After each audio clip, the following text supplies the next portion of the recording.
এদিকে শিকার দল চলে আসছে, আয়সা বলতেছে আমার এই খাঁচাটার মধ্যে আমি একটা হরিণ শিকার করেছিলাম, আমার সেই হরিণটা কোথায়? আমার দয়াল নবী বলল আমি তো তাকে ছেড়ে দিয়েছি। বলে তুমি কার কথায় ছাড়ছো? বলে কারো কথাই না, ওই হরিণীটার জবান মানুষের মতো হয়ে গেছিল, হরিণী আমার কাছে বলল আমি যেন তাকে ছেড়ে দিই, তাই আমি তাকে ছেড়ে দিয়েছি। বলে তুমি হরিণকে ছাড়ছো, জানো তার জন্য এখন তোমাকে কি করতে পারি? তোমাকে এই মুহূর্তে আমি কতল করব। বললে দেখো তুমি আমাকে কতল করলে, আমাকে মেরে ফেললে পারবে, কিন্তু জানো ওই হরিণটা আমাকে কি বলছে? বলে কি বলছে? বলছে সূর্য ডোবার আগে এখানে উপস্থিত হবে।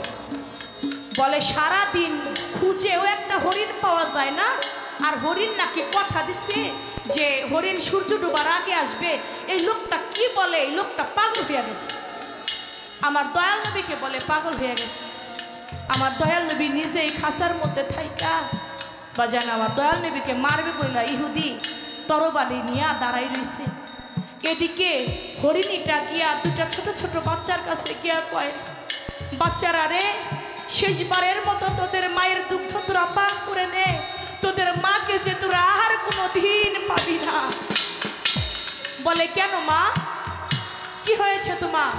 বলে আমাকে যে শিকার দল বন্দি করেছে, আমি আর কোনোদিন মুক্তি পাবো না। বলে ও মা, শিকার দল বন্দি করলে নাকি ছাড়া পাওয়া যায় না, তাহলে তুমি আসলে কেমন করে? বলে আখেরে জামানার আম্বিয়া হুজুর পাক সাল্লাল্লাহু আলাইহি সাল্লাম তিনি আমাকে ছেড়ে দিয়েছেন। বলে মা তুমি তাকে দেখছো? বলে হ্যাঁ।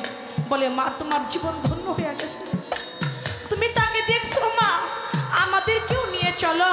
তুমি কেমন মা, তোমার মতো পাষাণ নিষ্ঠুর মায়ের দুঃখ আমরা পার করতে চাই না।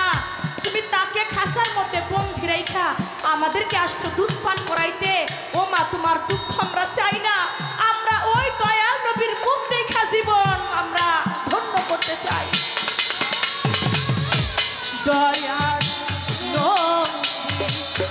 মায়ার নবী আমার, দয়ার নবী মায়ার নবী কোথায় রইলে লুকায়া,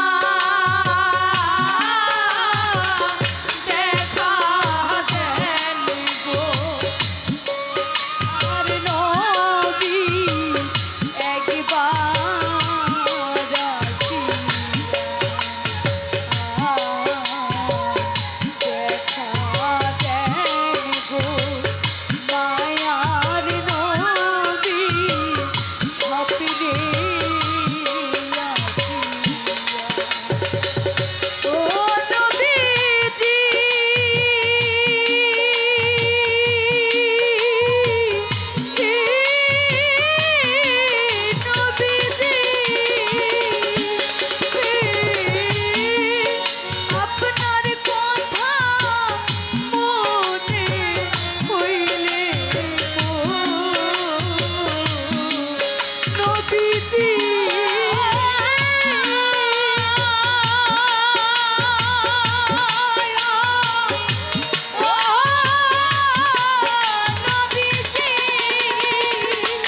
দাঁড়িয়ে থাকে সহিয়া। মাইশা সিদ্দিকা বলে, হুজুর আপনার গায়ের মধ্যে এত দাগ কেন? আপনার কি কখনো বসন্ত হয়েছিল? বলে না, আমাকে তায়েবের মাঠে কাফের বেদিনরা এমনি ভাবে পাথর নিক্ষেপ করেছে, সেই মায়ের দাগ আমার বসন্তের দাগের মতো হয়ে আছে। আমার দয়াল নবী এত অত্যাচার সহ্য করে বলে, আপনি কেন প্রতিবাদ করলেন না? আপনি তো আল্লাহর রাসূল, আপনি যদি বলতেন তায়েববাসী ধ্বংস হয়ে যাক তাহলে তো তাই চাইতো। আমার রাসূল বলল, আমি তো ধ্বংস করতে আসি নাই, আমি এসেছি আমার পাপী উম্মত পড়াইতে। সেই দয়াল নবী বাজান ওই ছোট ছোট দুটি বাচ্চা বলে, মা তুমি নিষ্ঠুর, তোমার দুধ পান করতে চাই না, তুমি আমাদেরকে সঙ্গে করে নিয়ে চলো, আমরা দয়াল নবীর মুখ দেখে জীবন ধন্য করব। ছোট ছোট দুটি বাচ্চাদেরকে নিয়ে হরিণীটাকে রওনা করলো।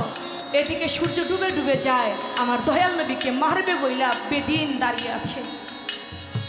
আগে হরিণ শিকার করেছিল একটা, এর পরিবর্তে আরো দুইটা তিনটা হরিণী মিলে আমার যাইয়া সূর্য ডুবে ডুবে যায়। এদিকে আমার দয়াল নবীর কাছে দৌড়াই গিয়া আমার দয়াল নবীর কদমের মধ্যে বড় হরিণটা পড়ে যায়। ছোট ছোট দুটি বাচ্চা আমার দয়াল নবী রোদ্রে ঘেমে গিয়েছিল, তার জিব্বা মোবারক দিয়া দয়াল নবীর ঘাম পরিষ্কার করতে লাগে। বেদিন বলে, এই লোকটা কে? সারাদিন খুঁজে হরিণ পাওয়া যায় না, হরিণ শুধু দৌড়ায়, আর ওনার কথায় হরিণ সূর্য ডোবার আগে চলে আসছে, তাইলে উনি তো কোনো সাধারণ ব্যক্তি না। কে আপনি? বলে না, আমি মোহাম্মদ। বলে কোন মোহাম্মদ? বলে আমি আব্দুল্লাহর বেটা মোহাম্মদ। তারপরেও চিনে না। বলে আপনি কোন মোহাম্মদ? বলে যাকে সৃষ্টি না করলে কোনো কিছু হইতো না, আমি সেই মোহাম্মদ। তখন বলে, আমার দয়াল নবীর কাছে তখন ইসলাম ধর্ম গ্রহণ করে। ও বাবা, আগে আমার নবীকে চিনে না, কিন্তু বনের পশু বনের পাখি তাদের কোনো পরিচয় লাগে না, দেখাই আমার নবীকে চিনে। আর আমরা মানুষ কুলে জন্ম নিয়ে বাজার নবীকে চিনলাম না। আমার আল্লাহর কাছে আমি দোয়া করি, হে রাব্বুল আলামিন, আজকে যারা দয়াল নবীর মহব্বতে দুই চোখের পানি ছাইরা দিয়া কানলো, যারা বুকে বুক মিশাইয়া দয়াল নবীর মহব্বত করলো, দয়াল নবী তুমি তাদেরকে উম্মত বলে তুমি তোমার খাতায় লিখে নিও।